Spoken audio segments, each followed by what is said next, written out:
Doctor, buenas tardes. ¿Qué tal? Buenas tardes, doctora. Doctor, muy buenas tardes. Ya podemos iniciar la clase, doctor, igual para iniciar la grabación. Ya, doctora.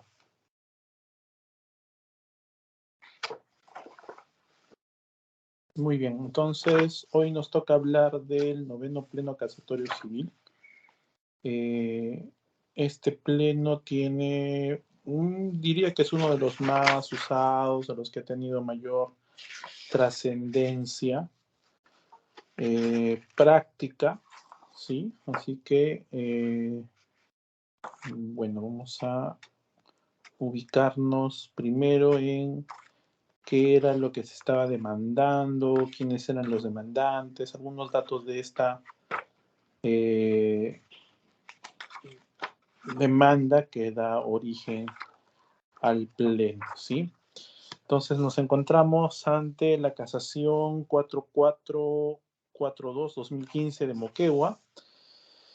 Los demandantes son el señor Huber Alberto Barrios Carpio y su cónyuge Liliana Amanda Mejía García, quienes interponen una demanda de otorgamiento de escritura pública contra Ángel Gabriel Collantes Arimuya y su cónyuge Rosa Estrella Reategui Marín, peticionando como pretensión principal que se ordene a los demandados Ángel Gabriel Collantes y Rosa Estrella cumplan con otorgar la escritura pública de contrato de compra-venta del inmueble ubicado en el Promuvi, segunda etapa, siglo XXI, Manzana H, lote 10 de la Pampa Inalámbrica del distrito y provincia de Hilo, ¿no?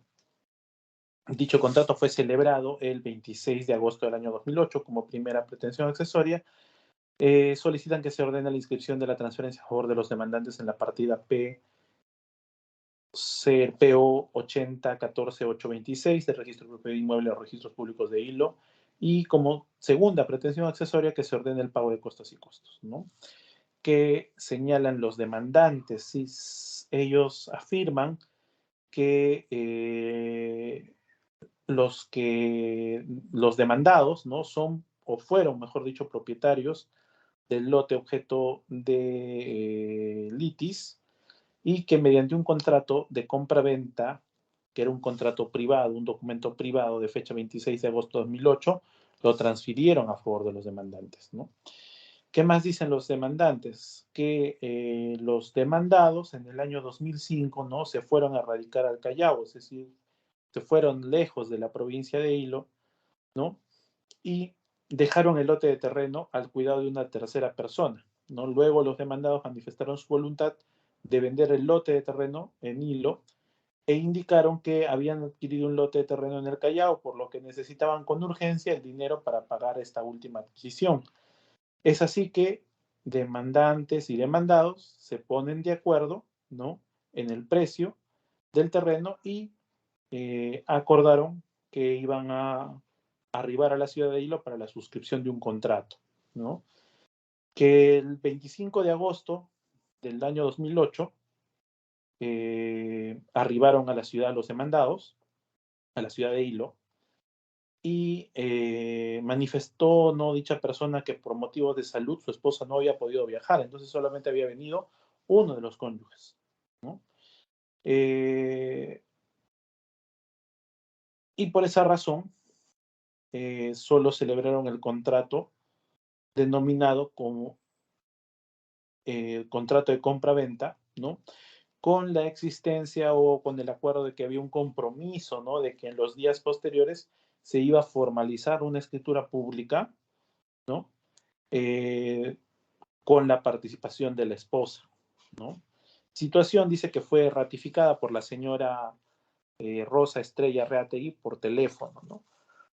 Entonces, en este caso en concreto se tenía entendido que el bien le pertenecía le pertenecía a una sociedad conyugal que se encontraba radicando en Lima, que a la fecha en que vienen a la ciudad de Hilo para hacer la compra-venta, solamente acude el esposo, y por eso es que firman un contrato privado, ¿no? Y la esposa no había podido viajar porque se encontraba mal de salud, ¿no? Y por teléfono confirma ello, ¿no? Entonces dice que con fecha 26 de agosto firmaron el contrato de documento privado, ¿no?, simplemente los dos esposos adquirentes y el señor Ángel Gabriel Collantes Arimuño, ¿no? Entregándole el precio convenido, que era de $5,000 americanos. Además, el inmueble fue desocupado por la persona que tenían contratada, ¿no? Como cuidante, como custodio, y los demandantes entraron en posesión de ese bien desde fines del año 2008, desde agosto, perdón, desde el año 2008, ¿no? El contrato de compra-venta, los demandantes se comprometieron a pagar la deuda que tenían los demandados en el Banco de Materiales y en ASE, así como el impuesto predial, los árbitros municipales, siendo que los demandantes ya han cancelado la deuda con el Banco de Materiales. Sin embargo, los demandados se han desentendido de su obligación de otorgar la escritura pública que formaliza el contrato de compra-venta, ¿no? Eso es lo que pasa. Como los demandados se desentienden de firmar, ¿no?, el contrato ya por escritura pública, por esa razón es que ellos plantean esta demanda de otorgamiento de escritura pública, ¿sí? Además, dice que se admite trámite la demanda en el proceso sumarísimo, se declara la rebeldía de los demandados, ninguno de los esposos contesta la demanda, se realiza la audiencia única, en este caso, se llega a determinar como punto controvertido, determinar si el contrato de compra-venta celebrado entre las partes obliga a los demandados a otorgar escritura pública y se califican los medios probatorios. Entonces, la sentencia de primera instancia es bien interesante. La sentencia de primera instancia declara improcedente la demanda. Esta sentencia se da el 30 de diciembre del año 2014. 30 de diciembre del año 2014. Y declara improcedente la demanda. ¿Por qué declara improcedente la demanda? En primer lugar, porque en la partida registral del inmueble aparecen como titulares registrales 2 personas. ¿Y quién había vendido? Solo una persona. Entonces, el bien le pertenecía a una sociedad conyugal y para que salga de la esfera patrimonial de la sociedad conyugal, tenían que haber participado ambas personas, ¿no? Entonces, el juez considera que como la parte vendedora, no, o sea, como no estaba mencionada en su totalidad, es decir, el señor Ángel, la señora Rosa, no estaban mencionados ambos en el contrato, no existe forma de que se pueda formalizar ese contrato, ¿no? Además, la otra razón que tiene el juez de primera instancia, ojo, no estoy diciendo que tenga razón, ¿eh? Simplemente estoy describiendo lo que está en la sentencia del juez de primera instancia. Dice que los demandados no han acreditado al momento de la celebración del contrato de compra-venta el cónyuge demandado haya actuado con poder especial para actuar en representación de su cónyuge. Es decir, no existe un poder. Como no existe poder, ellos no pueden decir que la compra-venta la hizo a ambos o la hicieron ambos cónyuges con poder. No hubo nada de eso, no se ha acreditado nada de eso. Y dice que si bien es un proceso de otorgamiento de escritura pública, no se discute la validez o eficacia del contrato que se pretende formalizar, sino únicamente el fiel cumplimiento de las formalidades requeridas para dicho otorgamiento. Debe tenerse en cuenta que tratándose de la enajenación de un bien social, la forma prescrita por la ley es la intervención de ambos cónyuges. Y en el caso de autos, en el contrato que se pretende formalizar, solo ha intervenido uno de los cónyuges, por lo que se ha incurrido en evidente causal de nulidad del contrato por infracción de los incisos 1 y 6 del artículo 219. La falta de manifestación de voluntad del agente, la cónyuge que no intervino, y falta de la forma prescrita por la ley de intervención de ambos cónyuges, deviniendo en improcedente la demanda, es lo que señala el juez de primera instancia, ¿no? Dice que, bueno, la señora Rosa Estrella Reatey, que era la señora que no participó del contrato de compra-venta, se apersona al proceso ya en la segunda instancia e informa que existe un proceso de nulidad de contrato, nulidad de acto jurídico. Y es la nulidad del acto jurídico que hoy en este proceso de otorgamiento de escritura se pretende formalizar, ¿no? Este proceso estaba seguido, ¿no? En contra de su cónyuge Ángel Gabriel Collantes y de la señora Liliana Amanda Mejía García, demandante en el proceso de otorgamiento de escritura pública, ¿no? ¿Qué más? Tenemos que se emite la sentencia de vista que confirma la sentencia apelada que declara improcedente la demanda. Básicamente, en segunda instancia, lo que razonan es que el contrato que se pretende formalizar, ¿no?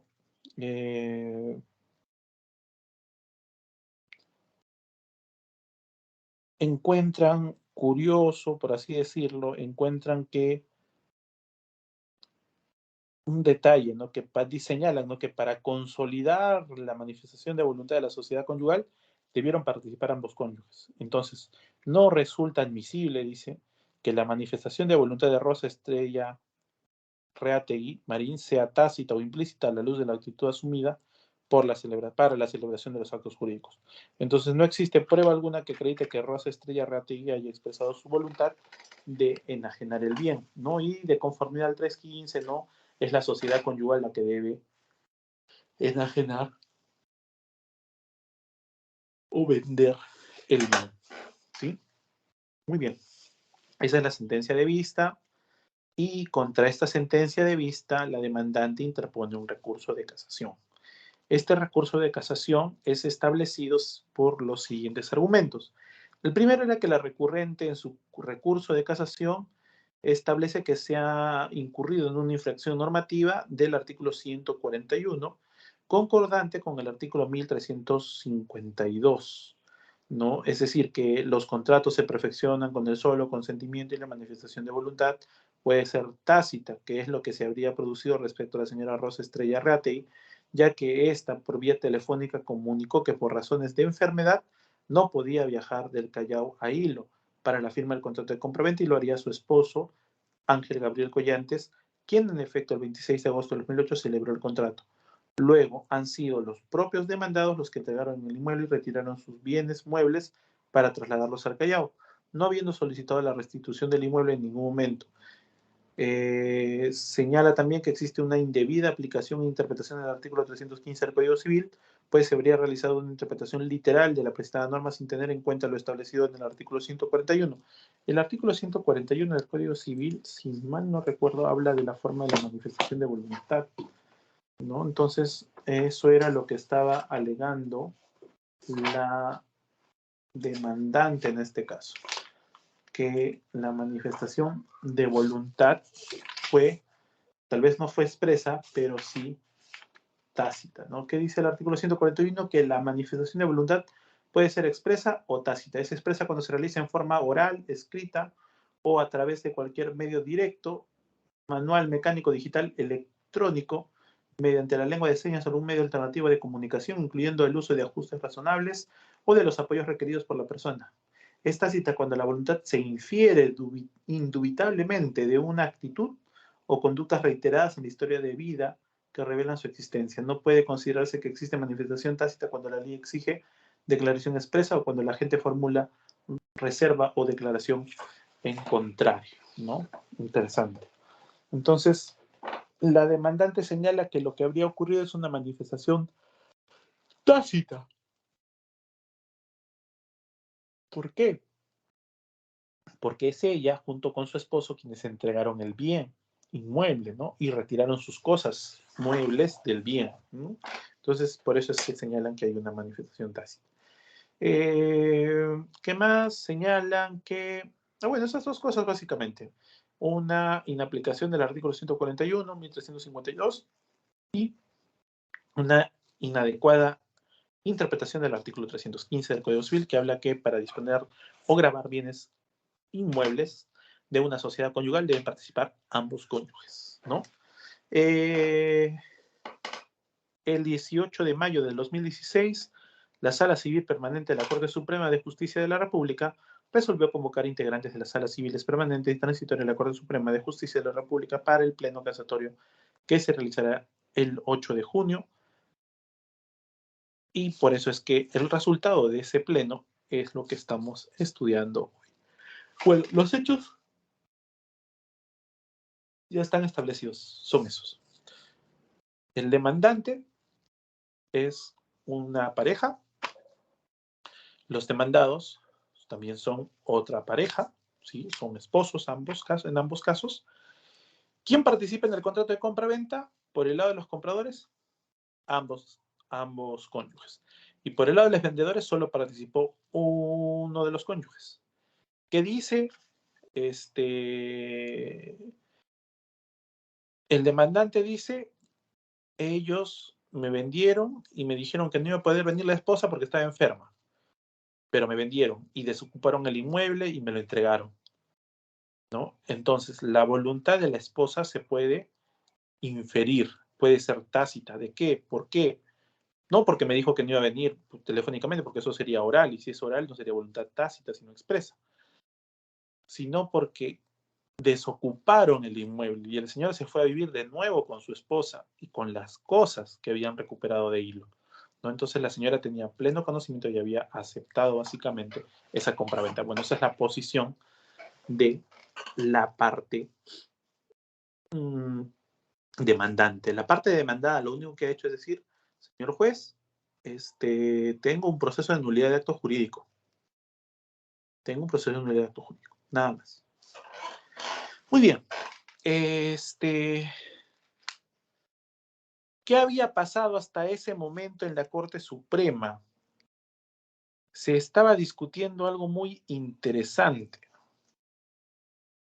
El objetivo de este pleno, la justificación de este pleno, es básicamente dilucidar si en un proceso sumarísimo de otorgamiento de escritura pública es posible o no realizar un control de validez en el negocio jurídico que se pretende realizar.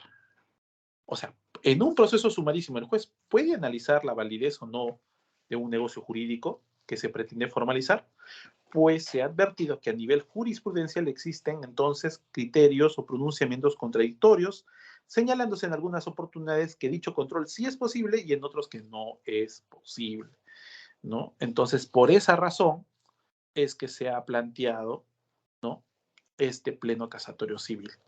Entonces, si el juez, en el caso concreto, le piden el otorgamiento de escritura pública, el juez rechaza la demanda, la declara improcedente porque dice que no han participado ambos cónyuges, solo uno, y no se ha acreditado que el cónyuge que firma el contrato haya tenido un poder. Como no se acredita eso, declara improcedente la demanda. Porque es imposible, dice, ¿no?, el juez, poder formalizar ese negocio jurídico, ¿no?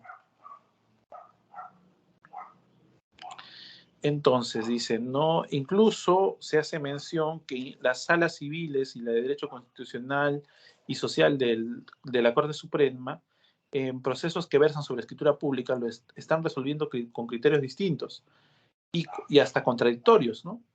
Pues en algunos casos dice que señalan que en este tipo de procesos no se puede discutir elementos de validez del acto jurídico y en otros establecen que a pesar que en este tipo de casos solo se exija la determinación de la obligación de otorgar la mencionada escritura pública, ello no exime al juzgador de verificar, ¿no?, analizar de forma detallada los presupuestos necesarios para la formación del acto jurídico, tal como se evidencia en las casaciones que se van a mencionar, ¿no?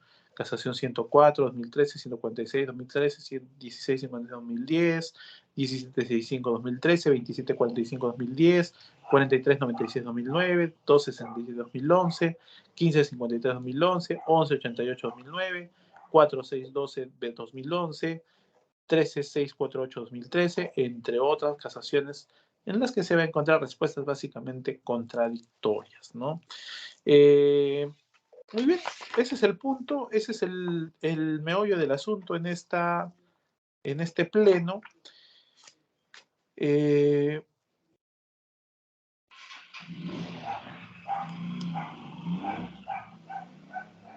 entonces,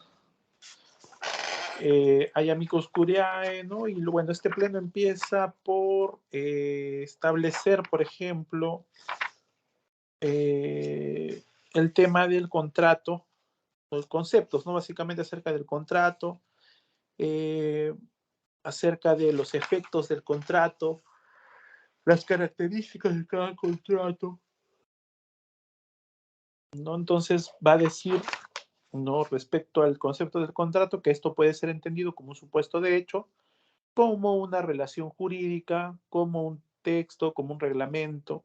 Entonces el contrato es una manifestación específica y concreta, ¿no? De la categoría general del negocio jurídico, ¿no? El contrato entra en la categoría más amplia de los actos de autonomía privada o negocio jurídico, o sea, el acto mediante el cual se sujeta y dispone la propia esfera jurídica, ¿no? Entonces, el contrato puede ser entendido legalmente como un acuerdo de voluntades, ¿no? Para crear, regular, modificar o extinguir relaciones jurídicas patrimoniales.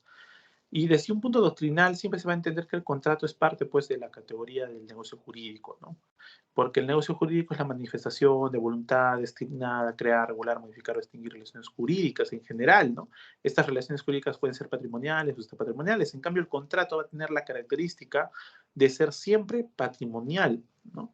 El contrato siempre va a ser patrimonial, aunque, bueno, hay algunas voces ahí que indican que no, que la patrimonialidad del contrato no debe ser su característica principal. Pero bueno, lo cierto es que en la actualidad se entiende así. Entonces, ¿cuál es la característica del contrato? Uno, que existe la presencia de un acuerdo. Este acuerdo debe ser entendido de forma directa. No son simplemente coincidencias de voluntades internas, de anhelos, de suspiros, ¿no? Que vamos a ponernos de acuerdo en algo. No, sino que este acuerdo debe ser básicamente entre la oferta y la aceptación, ¿no? El precio, ¿no? Hay una oferta, hay una aceptación, debe haber un precio, ¿no? La presencia de dos o más partes debe ser entendida como un requisito para el contrato, ¿no? Porque si no puede haber un contrato con una sola persona muchas veces, ¿no? La presencia de una finalidad. ¿Qué finalidad va a haber? La finalidad de crear, regular, modificar o extinguir una relación jurídica, ¿no? Entonces, ¿qué efectos puede producir un contrato? Los efectos que puede generar un contrato no se circunscriben a la relación obligatoria, es decir, aquella relación jurídica que vincula dos situaciones jurídicas, a saber, un derecho de crédito y un deber jurídico específico y que podría ser descrita como la relación que coordina un deber de ejecutar una conducta por parte del deudor para realización de un interés de otro sujeto y el derecho de este de pretender dicha actuación, ¿no? Los efectos del contrato es que se pueden cumplir, básicamente. Esos son los efectos que ofrece el contrato.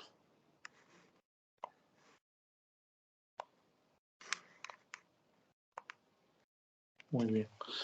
A ver. Realmente, muchas veces el contrato, o mejor dicho, los procesos de otorgamiento de escritura pública versan por algo distinto a un bien, ¿sí? A un bien inmueble.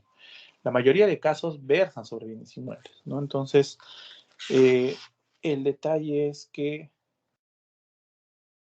o por eso la Corte Suprema se establece, ¿no? ¿Qué es un contrato, ¿no? ¿Cuáles son los efectos del contrato? ¿Cuáles son los principios del contrato? La libertad de forma, por ejemplo, ¿no? El principio, perdón, el principio de libertad de forma implica que el acuerdo tiene siempre necesidad de un medio a través del cual pueda exteriorizarse. Este medio es lo que se conoce como la forma del contrato. Podemos entender la forma como el modo en que se presenta el contrato frente a los demás en la vida de relación y su figura exterior, ¿sí? La libertad de forma va a implicar que es una especie de regla, ¿no? Es una especie de regla en el derecho civil, ¿no? Y que aquellas normas que imponen la observación de una determinada forma deben recibir el trato de normas excepcionales, por lo que no podrán, por ejemplo, ser aplicadas vía analogía, ¿no? Por ejemplo, el contrato de donación. El contrato de donación dice que para su validez requiere que sea por escritura pública. Muy bien. Yo no puedo decir, bueno, la donación es un acto gratuito, entonces los efectos por analogía, ¿no? Si la compra-venta se hace por la compra-venta, también debe hacerse entonces por escritura pública, porque también puede hacerse por escritura pública, ¿no? Entonces, sin embargo, no es un requisito de validez para una compra-venta realizarse por escritura pública. Puede ser mediante un contrato privado, no hay ningún problema, ¿no? Entonces, ¿qué más? ¿Qué más tenemos? Las formas, ¿no? Las formas ad solemnitatem, ad probationem, ¿no? Básicamente son formas de poder probar incluso, ¿no? La realización de un negocio jurídico. Ad solemnitatem, ¿qué implica el proceso? ¿Qué implica el ad solemnitatem? Implica que es algo solemne, una forma solemne, ¿no? Entonces, una forma solemne viene a ser la escritura pública. Ahora, ¿todos tienen esa forma solemne? No, no todos tienen la forma solemne. Solo aquellos actos jurídicos que el Código Civil establece con dicha forma. La mayoría de contratos no tienen una forma específica, son libres. Incluso pueden ser verbales, orales, ¿no? Pueden ser por escrito o no, ¿no? Sin embargo, sí hay algunos actos jurídicos o negocios jurídicos que son necesariamente cumpliendo una forma y una forma específica. Cuando tienen una forma específica, una forma solemne, se le va a llamar ad solemnitatem. Por ejemplo, otra vez reitero, el contrato de donación. ¿Y cuál es la otra forma? La otra forma es ad probationem, ¿no? La otra forma es el ad probationem, ¿no? El ad probationem no es pues una forma, no es formal, por así decirlo. Puede ser escrito, puede ser oral, ¿no? Puede ser, como decía mi profesor, ¿no? Hasta en papel higiénico, ¿no? Contrato de compra-venta, por ejemplo, ¿no? Entonces, igual, si hay precio, si hay objeto, si hay acuerdo, entonces estamos ante un contrato de compra-venta, ¿no?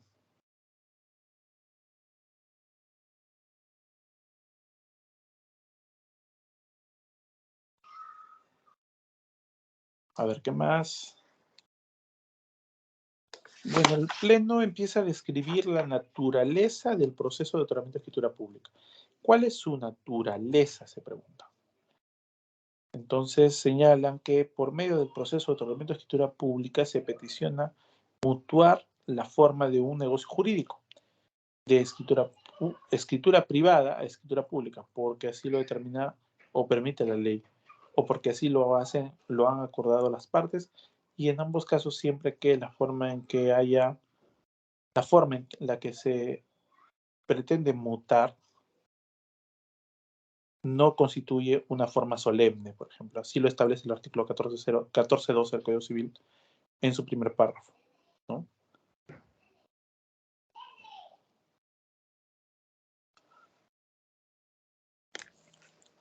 ¿Qué más? Como bien se ha visto, dice, ¿no? Pleno, en el planteamiento del problema, esta última característica del proceso de otorgamiento de escritura pública, la que se invoca a fin de descartar cualquier posibilidad de control de validez del negocio jurídico que se pretende formalizar, por lo que resulta necesario realizar algunas precisiones en torno a la naturaleza del proceso sumarísimo. ¿Qué dice?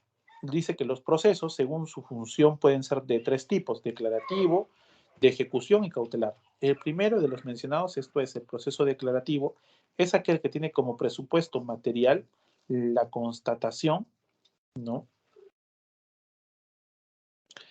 La constatación de una inseguridad o incertidumbre en relación a la existencia de un derecho material en un sujeto, situación que ha devenido en un conflicto con otro, quien concibe que el derecho referido no acoge el interés del primer sujeto, sino el suyo. A su vez, dentro del proceso declarativo debemos distinguir entre lo que es un proceso ordinario y lo que es un proceso especial. Un proceso ordinario es aquel en el que los órganos ordinarios pueden conocer objetos de toda clase. Habiéndose establecido con carácter general, los procesos ordinarios son aquellos que la ley establece para que sirvan de cauce a la tutela jurisdiccional de la generalidad de acciones, ¿no? La inmensa mayoría de las acciones son llevadas bajo este tipo de proceso. Entonces, en concreto, ¿qué es el proceso ordinario? El proceso ordinario es aquel en el que se ventilará cualquier pretensión a la que la ley no le haya interpuesto una tramitación especial. Y nuestro Código Procesal Civil en realidad sí ha previsto hasta 3 procedimientos para sustanciar los procesos declarativos y los ha denominado proceso de conocimiento, proceso abreviado y proceso sumarísimo. Los 3 en potencia son procesos ordinarios, ¿no? ¿Qué se discutía? Se decía que en un proceso sumarísimo no se pueden actuar todos los medios probatorios, sino, por ejemplo, solo documentales o que son de actuación inmediata. Entonces, ¿cómo un juez puede declarar la invalidez de un contrato si no puede actuar medios probatorios? Por ejemplo, no se puede actuar medios probatorios que no sean documentales, dice, ¿no? Entonces, ¿qué pasa, no? O mejor dicho, ¿cómo es posible? Son procesos donde no hay, decían algunos, cognición, ¿no? Entonces, ese en realidad no era un problema, ¿no? O para muchos jueces, no, en este proceso yo no me puedo pronunciar sobre la validez del contrato. Ponte. Imagínate que te quieran sacar una escritura pública, te demandan por escritura pública con un contrato falsificado. Y tú dices, señor juez, pero esto está falsificado, hay que actuar una pericia, ¿no? Pero la pericia demora, o la pericia no la tienes ahí a la mano. El juez puede decir, no, acá no se actúan estos medios probatorios, simplemente. ¿No? Entonces, hay un problema, ¿no? Hay un problema. Se genera un problema, ¿no? Tenías que ir a la nulidad del acto jurídico para dejar sin efecto el contrato, ¿no? Sin embargo, gracias a este pleno se llega a la conclusión de que incluso el proceso sumarísimo sí es un proceso de cognición, sí es un proceso ordinario y sí se puede declarar la invalidez de un contrato en este proceso. O sea, y es más, lo establecen como deber. Ya veremos eso más adelante, ¿no?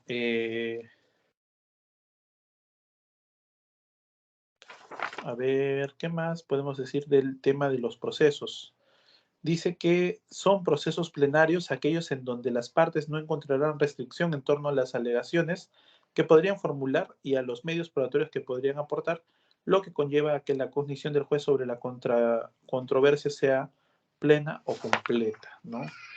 La sentencia dictada en un proceso sumario no tiene fuerza de cosa juzgada material y no impide que se incoe en un ulterior proceso declarativo plenario que tenga el mismo objeto, dado que la tutela jurisdiccional sumaria es provisional y la ley procesal debe procurar que sea rápido, ¿no? El proceso de calificación del negocio jurídico. ¿Cómo se realiza el proceso de calificación del negocio jurídico?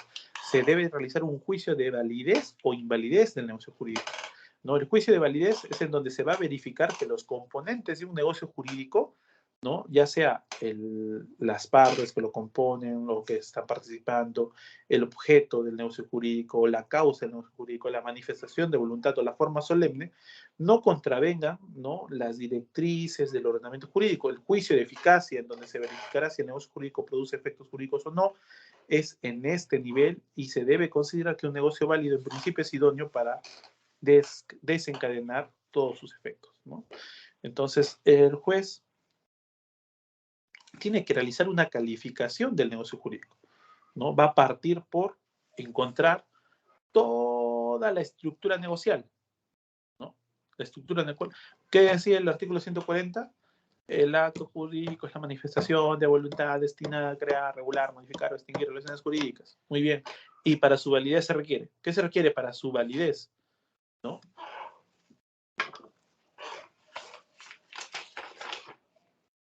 Plena capacidad de ejercicio, salvo las restricciones contempladas en la ley. ¿Qué pasa si en el acto jurídico firman 2 personas, pero una de ellas es menor de edad? Y no acredito que sea una persona independiente, no acredito que haya tenido un hijo, no acredito que haya tenido de alguna manera facultades para ser considerada, ¿no?, que tenga plena capacidad de ejercicio. ¿Qué sucede? El juez tiene que verificar eso. O simplemente tiene que taparse los ojos y decir, no, acá yo no veo nada de eso. No puede, tiene que verificar eso. Porque para la validez del acto jurídico se requiere plena capacidad de ejercicio. Se requiere un objeto físico y jurídicamente posible, ¿no? Se requiere un fin lícito y se requiere la observancia de la forma prescrita bajo sanción de nulidad, ¿no? Entonces, ¿qué pasa si estoy vendiendo un bien ajeno? ¿Se puede formalizar ese contrato? El juez puede formalizarlo. Si se está estableciendo que el contrato está en determinada partida y esa partida nunca estuvo de nombre de los vendedores, ¿puedo formalizar por escritura pública ese contrato? O el juez puede decir, no, bueno, a mí no me importa, yo solamente voy a elevar a escritura pública lo que dice el contrato. No, el juez tiene el deber de revisar, el deber de realizar un juicio de validez del acto jurídico. Y esto obedece también, o esto nace también del deber del juez de administrar justicia. Entonces, el juez todo lo que hace, sus resoluciones deben tener cierto sentido de justicia. O sea, sería justo que tú pierdas una propiedad porque el juez simplemente no analizó el juicio de validez. O sea, no le interesó que se trataba de un bien distinto, por ejemplo, solo por eso.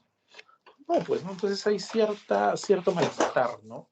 Cierto malestar, ¿no? A ver, ¿qué más dice en este pleno? Dice que el control de validez del acto que se pretende elevar a escritura pública implica que se pueda declarar de oficio la invalidez del acto jurídico que se pretende elevar a escritura pública. Muchos no estaban de acuerdo con esto. Muchos decían, ya, sí puede revisarlo, pero si encuentra algo malo, declara improcedente la demanda, nada más. O sea, si encuentra un defecto formal en la estructura de la validez del acto jurídico, simplemente es improcedente la demanda. Sin embargo, en este pleno se le da la capacidad al juez no solo de realizar el juicio de validez, sino que si lo encuentra realmente sin la estructura negocial correcta, simplemente puede ser declarada nulo de oficio. Nulo de oficio. La posibilidad de que el juez pueda apreciar de oficio la nulidad, aun cuando la parte demandada en el proceso judicial no lo haya alegado, ha sido específicamente admitido en sistemas jurídicos más influyentes, dice la Corte. Y cita el caso de Italia, cita el caso de algunos países europeos, ¿no? El sistema francés, ¿no? Bueno, entonces incluso el juicio de validez se puede hacer de oficio. Y esto tiene un amparo legal en el Perú. ¿Cuál es el amparo legal? El artículo 220 del Código Civil. ¿Qué dice el artículo 220? Dice que la nulidad a que se refiere el artículo 219 puede ser alegada por quienes tengan interés o por el Ministerio Público. Y también dice que puede ser declarada de oficio por el juez cuando resulte manifiesta. Puede ser declarada de oficio por el juez cuando resulte manifiesta, ¿no? Entonces, eso puede pasar, ¿no? A ver, ¿qué más? ¿Qué más tenemos? Por eso es que se empieza a hablar en el pleno de la nulidad manifiesta. Citan, por ejemplo, a Loman Luca de Tena, quien dice que la nulidad manifiesta significa que lo que ya está manifestado, no cubierto o desconocido, con tal grado de claridad que no se requiera de prueba alguna de análisis externo, auxiliar y complementario para ponerlo de manifiesto. Esto es, para descubrir lo encubierto y poner a la vista el vicio suprimiendo la apariencia de validez, ¿no? Loman habla de que existe, en primer lugar, cualquier negocio jurídico, cualquier contrato, siempre va a tener una apariencia de validez. Entonces, el defecto debe ser a tal punto, de tal magnitud, que uno con solo leer el documento pueda darse cuenta que es nulo. Por eso es que habla de nulidad manifiesta. Esta nulidad es una nulidad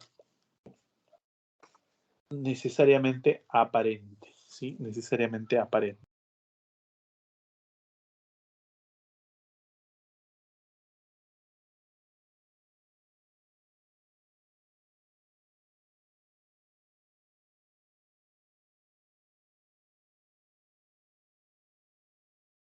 A ver, ¿qué más?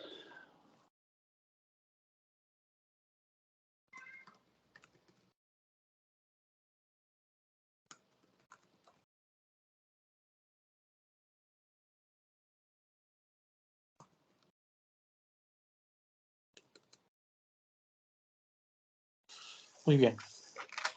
Y bueno, se va a hablar acerca de la nulidad de oficio, ya lo hemos conceptualizado, la nulidad manifiesta.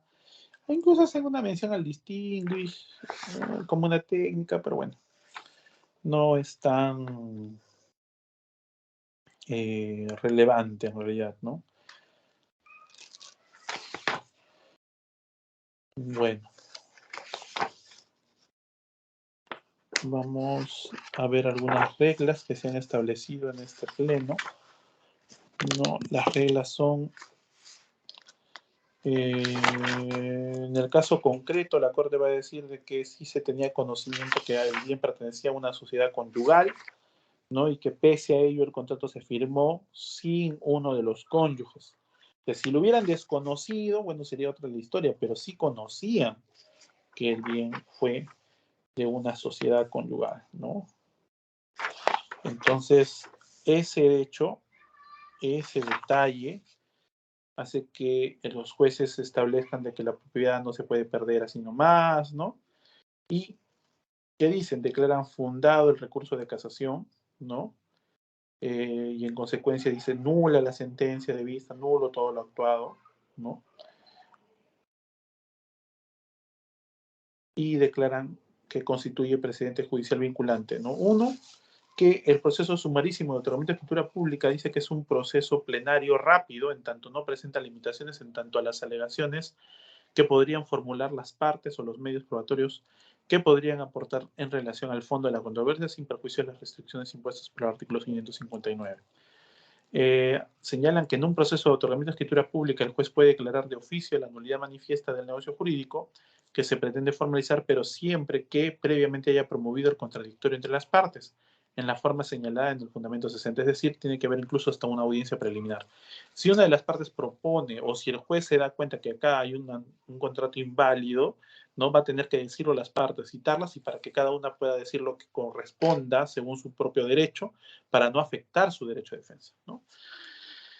Y así lo declarará, dice así en la parte resolutiva de la sentencia, y declarará además infundada la demanda de otorgamiento de escritura pública, ¿no? Si el juez considera que el negocio jurídico que se pretende formalizar no es manifiestamente nulo, expresará las razones de ello en la parte considerativa de la sentencia, y en la parte resolutiva únicamente se pronunciará sobre la pretensión de otorgamiento de escritura pública, ¿no?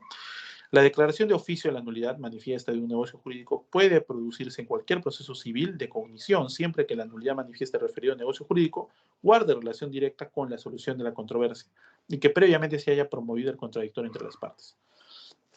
La nulidad manifiesta es aquella que resulta evidente, patente, inmediatamente perceptible, en suma, aquella que resulta fácil de detectar, sea que se desprende del acto mismo o del examen de algún otro elemento de prueba incorporado al proceso. La nulidad manifiesta no se circunscribe a algunas o alguna específica causal de nulidad, sino que se extiende a todas las causales que se pretende prever en el artículo 19 del Código Civil. Algunos decían que la nulidad manifiesta solamente se podía dar cuando el documento era falso, ¿no? Pero, sin embargo, en este pleno se establece que no, puede extenderse a cualquier causal de nulidad, ¿sí? La nulidad manifiesta ahora no solamente se va a hacer en este proceso sumarísimo, sino en cualquier proceso de cognición. O sea, puede haber, por ejemplo, en un proceso de reivindicación se puede discutir la nulidad manifiesta del título. En un proceso de mejor derecho de propiedad se puede discutir la mejor, en un proceso de mejor derecho de propiedad se puede discutir la nulidad manifiesta del título que se está pretendiendo, ¿no? Que presenta una de las partes, ¿no? Incluso en un desalojo se puede hablar de nulidad manifiesta, porque imagínate que contesta la demanda diciendo, no, yo soy propietario, acá está mi título, y es un documento falso.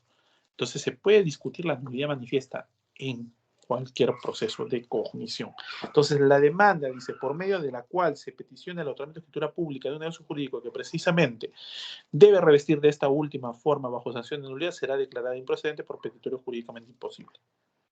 A ver, otra vez, la demanda por medio de la cual se peticiona el otorgamiento de escritura pública de un negocio jurídico que precisamente debe revestir de esta última forma bajo sanción de nulidad será declarada improcedente. Es decir, yo quiero demandar el otorgamiento de escritura pública de un contrato de donación, de una minuta de una donación, pero el código ya me dice que la donación debe ser por escritura pública. Entonces no puedo demandarlo. Entonces, porque debe ser por escritura pública para que sea válido. Entonces no puedo demandarlo. ¿Qué hago en ese caso? Se declara improcedente, sin asco, ¿ok? ¿Qué más? ¿Qué más tenemos? Dice que dentro del control de la eficacia del negocio jurídico que se pretende formalizar y sin perjuicio de que se puedan considerar otros supuestos, se tendrán en cuenta los siguientes, ¿no? Si la obligación de elevar escritura pública el negocio jurídico se encuentra supeditado a una condición suspensiva y el demandante no logra acreditar la verificación del evento puesto como condición, la demanda será declarada improcedente.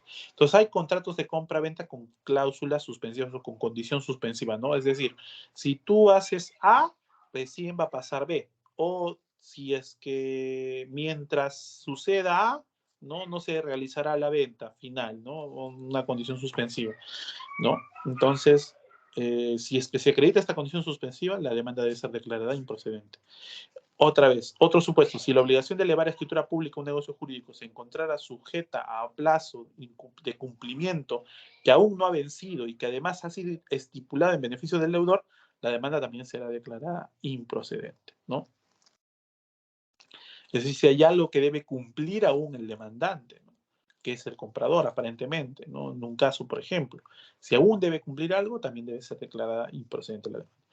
En los procesos de otorgamiento de escritura pública, el juez podrá analizar el ejercicio de la excepción de incumplimiento. Interesante, la excepción de incumplimiento es una categoría que le permite al deudor no cumplir, ¿no? No cumplir, no pagar, por ejemplo, no terminar de pagar. Hay una excepción de incumplimiento, se puede incluso analizar la excepción de incumplimiento. Una de las partes, pues, no, yo no te he dado la escritura pública porque tú no me has pagado. Estoy defendiendo de fondo, porque no necesariamente sería una excepción, sino que de fondo me estoy defendiendo con esta excepción de incumplimiento. Y debe advertirse, dice, si es que la excepción en cuestión es amparable. La demanda será declarada improcedente por manifiesta falta de interés para obrar. Se procederá del mismo modo cuando el incumplimiento se invoque como argumento de defensa, ¿no? En los casos que el demandado alegue que se ha producido la resolución extrajudicial del contrato, el juez analizará en la parte considerativa de la sentencia si concurren los requisitos de ley o pactados por las partes para ello y debe ser así declarar improcedente la demanda a través de escritura pública sin declarar la resolución del contrato, ¿no? Si el juez advierte que no concurren tales requisitos, declarará fundada la demanda a través de escritura pública sin pronunciarse, ¿no?, sobre la resolución extrajudicial del contrato. En ambos supuestos, el juez no se pronunciará en el fallo sobre la resolución extrajudicial del contrato. Interesante. Demandan otorgamiento de escritura pública, pero yo digo, señor juez, ya se ha resuelto el contrato extrajudicialmente. Entonces, el juez, ¿qué tiene que hacer? Analizar los requisitos de la resolución. Y si los encuentra, declara improcedente la demanda. No declara resuelto el contrato, sino simplemente improcedente la demanda. No se pronuncia el juez sobre la resolución extrajudicial. ¿Qué más tenemos? Dice que modifican la ratio decidendi de contenida en el fundamento 39 del primer pleno.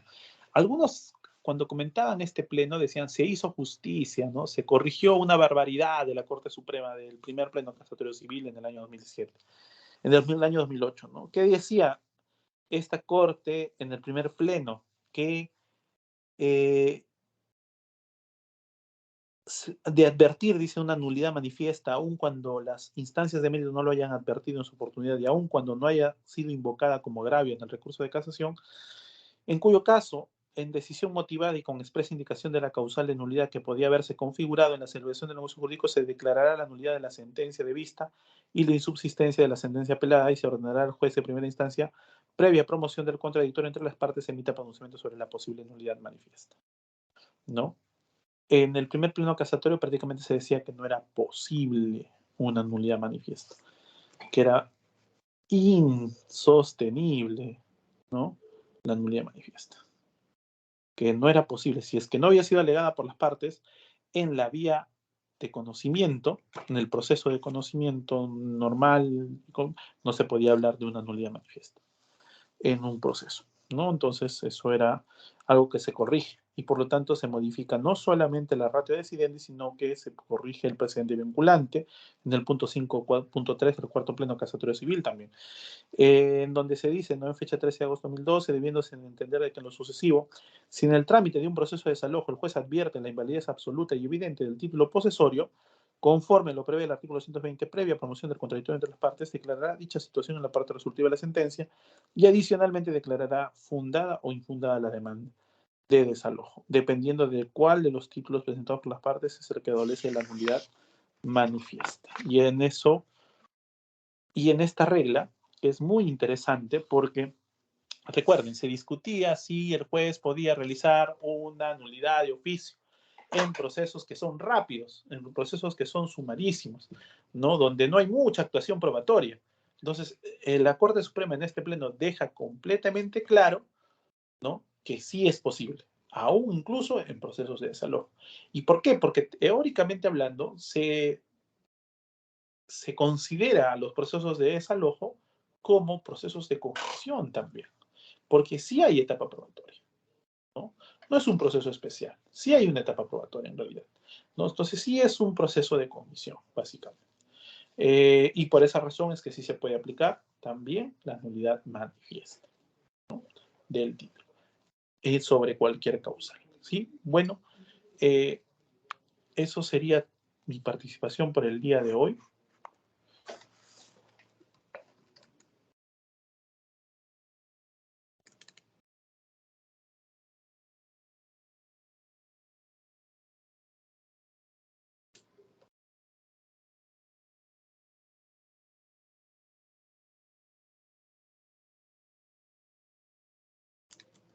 Por el día de hoy.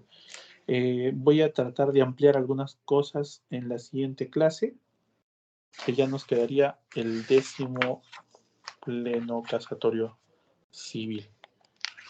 ¿Sí?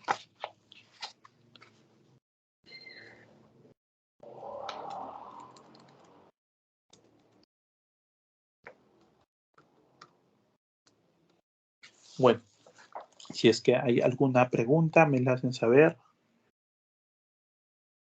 Si no hay ninguna pregunta, entonces...